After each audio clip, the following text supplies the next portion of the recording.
Hello, hello, hello, everyone. Welcome to our presentation, the Metaverse Uncensored. Get the full picture. I wanted to host this presentation for a very long time, and I wanted to shed some light on the Metaverse because there has seemed to be a lot of talk going on about the Metaverse. What is it? What's the use for it? What's the use of the blockchain? So a lot of you probably are here just to find out more about it.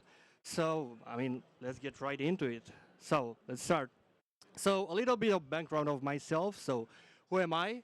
My name is George Corneliu Bileca. I'm the CEO of Voxel Architects, where I've co-founded one of the biggest metaverse architecture companies.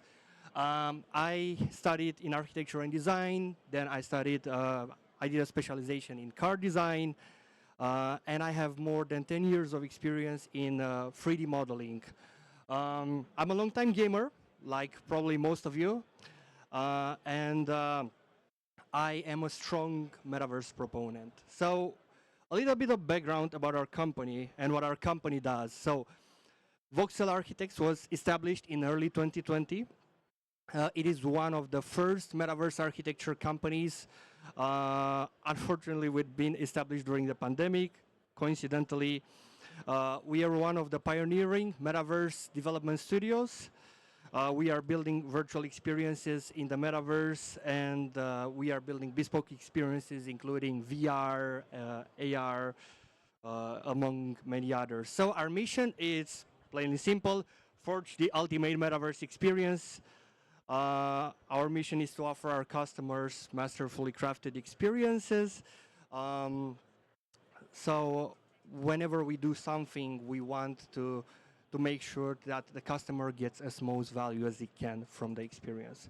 We have worked on over 100 projects so far. We have built over 560 avatars and over 190,000 square meters. Irrelevant, but it's good to know this fact.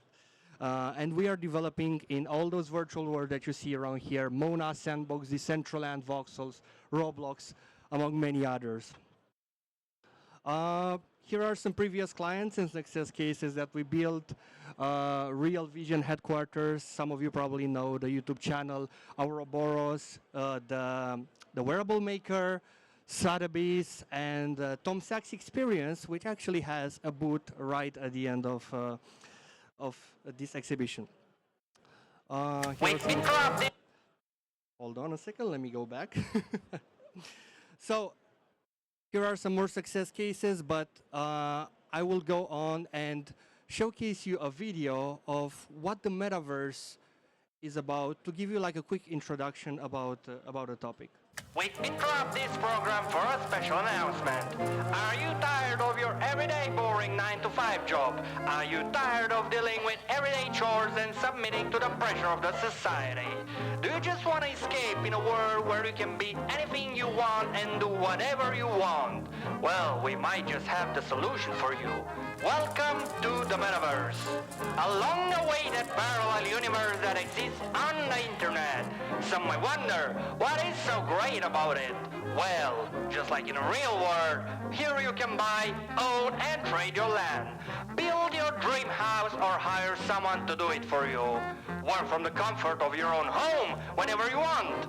Attend meetings and visit our galleries. Become the leader of your community and the boss of your boss. And if you are tired of people, you can meet and chat with highly intelligent virtual beings. The Metaverse makes no discrimination. So, what are you waiting for? Join now and be part of the virtual revolution.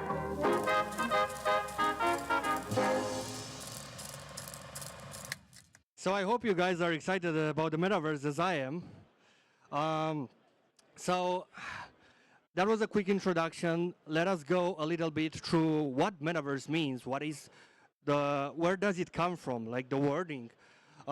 So it comes from Greek, translating to beyond or after, and is combined with verse, which comes from the word universe, meaning in theory transcending universe, right? So what is the metaverse? What is it? Everybody asks this question, but nobody has a concrete answer. There are multiple definitions, and they are all valid. And that's the issue, because there is no universal standard about what the metaverse is. It has been used as a marketing term to create a sense of excitement and novelty, right? Most of the times. But there are two main definitions of the metaverse that the people are using. So one of them is the idealistic definition. And the idealistic definition refers to a unitary virtual world where users can meet and interact with different entities. It's one single virtual world, similar to what you have seen in Ready Player Me. And the reason why I'm saying this is idealistic, because currently this is not the case. And why is it idealistic? It's also because to have a singular metaverse, that will mean centralization, right? And we are mostly all about decentralization. If you have one single virtual world, if you saw Ready Player Me, it was controlled by a single centralized entity, which was a corporation, right? And we want to avoid that. The second definition of the metaverse is a network of virtual platforms. So you can see the metaverse as this huge web of interconnected virtual worlds, interoperable virtual worlds that work together seamlessly and create the metaverse as we know it. So to understand what is the metaverse, we first need to understand what is the internet, right? So the internet is a global network of interconnected computers, and it allows people to communicate and with others all around the world. It's based on principle of open standards, and open standards are really important because those allow us to build the internet that we see today. It's interoperable and it's decentralized. The internet is decentralized, right? So this concept has been along for a very long time. So what is my definition of the metaverse? The metaverse is the next generation of the internet with a focus on providing users with immersive and 3D interactive experiences. And it's true, it is existing right now, and we all see it. We all see it through all these virtual worlds. We all see it through Sandbox, through Decentraland, through Mona. The metaverse, it's a name for the next generation of the internet. So here is some visual cues of what the metaverse really is. I'm just gonna try to explain it through an image. So you could think about the metaverse being this huge void, right? This huge void containing stellar dust. And inside this void, you have the planets. And the planets are the virtual applications that are built within the metaverse. They are separate, but they are still interconnected. The metaverse is decentralized, and like the universe, it's in a continuous expansion. There are more and more applications popping up in the metaverse every single second. Here are some types of virtual worlds. So I'm referring now to virtual worlds that are built on top of the metaverse. And there are 4 types of virtual worlds. There are open world, there are room-based, and they are either universal or focused. So the universal ones, open world ones, are softwares like Decentraland, where you have like an open world metaverse where you can buy, trade, land, build your own building on top of it.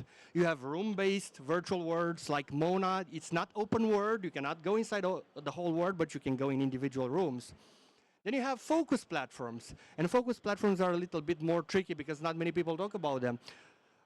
Focus platforms refer to, let's say, virtual softwares that are built for a specific purpose. For example, you have Euro Truck Simulator. I know that a lot of people use Euro Truck Simulator to have fun, but Euro Truck Simulator is a great example of this because it's a simulator that is an open world, right? So you can interact with other people, you can create like convoys, but it's also very realistic because it simulates the trucks. Horizon Workrooms, it's a focused platform which is room-based, just like Mona, but it's focused on office work, right?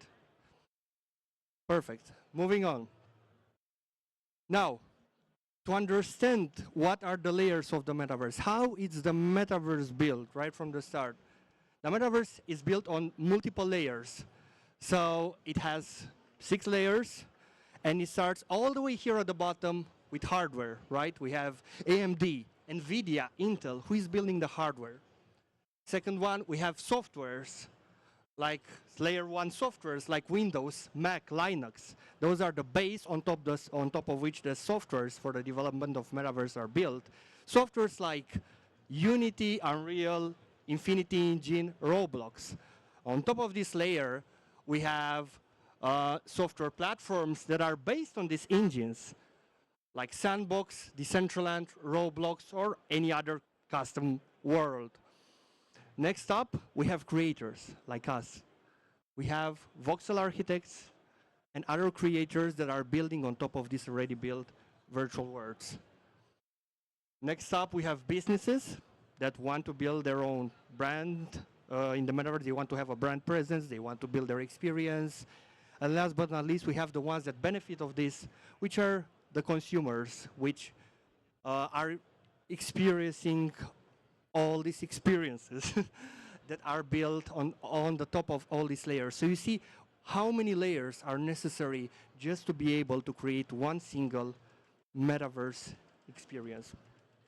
I wanted to dive into some hot topics that have been discussed for quite some time. I don't know how much time I have, but I'm going to try to go through at least 2 of them. So, hot topic number 1, the metaverse, and it's very important, the metaverse does not necessarily depend on the blockchain. This is the confusion that people make, but it can be enhanced by it. So we need to understand what blockchain is, right? Blockchain is a decentralized digital database. It allows for secure and transparent recording of transactions. That's why it was created. How can we benefit from the metaverse, from the blockchain? It allows cryptocurrency transactions, digital identity verifications. It allows digital or real good transactions, and also digital ownership. And everything is proved transparently by the blockchain. And the metaverse can really benefit from this, especially when it comes to decentralized transactions, because we all aspire to a decentralized future, and the blockchain can really enhance the metaverse experience through this. Hot topic number 2. The metaverse does not have to be linked to NFTs, but it can be enhanced by them, right? So why do I say this? The metaverse has been existing for a very long time. We have seen a lot of games, right? And games like World of Warcraft, for example, which could, in theory, be considered social hubs. They could be considered a metaverse, and they didn't necessarily need a metaverse to exist. We had Second Life. But now, with the NFT technology, we can have actual ownership of our assets. The previous game did not provide us with the ownership of the assets. We would just buy the game, buy the asset, and the asset will be controlled by the game entity, the owner of the game. So if they wanted to take that asset from our wallet, they could just do it, because they were controlling it. But in this case, they cannot, because we have that transaction proved by the blockchain. So the NFTs are basically digital certificates of ownership, as opposed to images like many other people think. They leverage the transparent and secure, immutable nature of blockchain. They allow for decentralized transactions, and the most important part, the removal of our high paper registries. So that time is long gone, and we all need to aspire to a more digitalized and decentralized future. I had way more slides, but unfortunately I only have 4 minutes left, so I'm probably going to end here because the next speaker is about to come. Well, thank you everyone for listening to my presentation. What can I say? I hope I shed some light on this subject. I hope everybody now understands a little bit more what a metaverse is. And now that everybody knows this, let's try to aspire to build a more decentralized and and interconnected, beautiful virtual world together. Thank you very much.